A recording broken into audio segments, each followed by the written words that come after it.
معاشرے کے پسماندہ بچوں کی تعلیم و تربیت کے لیے EOTO کی انتظامیہ کی کاوشوں کو خراج تحسین پیش کرتا ہوں۔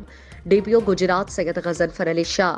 گجرات سے ہمارے ڈسٹرکٹ رپورٹر ادریس احمد کی رپورٹ کے مطابق DPO گجرات سید غضنفر علی شاہ نے ظہور الہی اسٹیڈیم میں واقع اسٹریٹ چائلڈ اسکول کا دورہ کیا۔ اس موقع پر مختلف شعبہ زندگی سے تعلق رکھنے والے افراد کی کثیر تعداد موجود تھی۔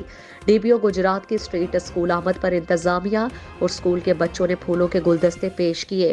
DPO گجرات نے بچوں کی کارکردگی کو خوب سراہا اور اسکول میں موجود بچوں کے ساتھ فرداً گفتگو کی اور ان میں موسم سرما کے لیے گرم کپڑے تقسیم کیے۔ تقریب سے خطاب میں DPO گجرات کا کہنا تھا کہ میں آج یہاں پر نہایت خوشی محسوس کر رہا ہوں۔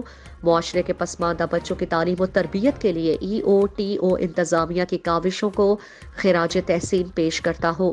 اسٹریٹ چلڈرن کو معاشرے کا کارآمد شہری بنانے میں کردار ادا کرنا ہم سب کی ذمہ داری ہے۔ گجرات پولیس اسٹریٹ چلڈرن کی تعلیم و تربیت کے لیے ہر ممکن اقدامات جاری رکھے گی۔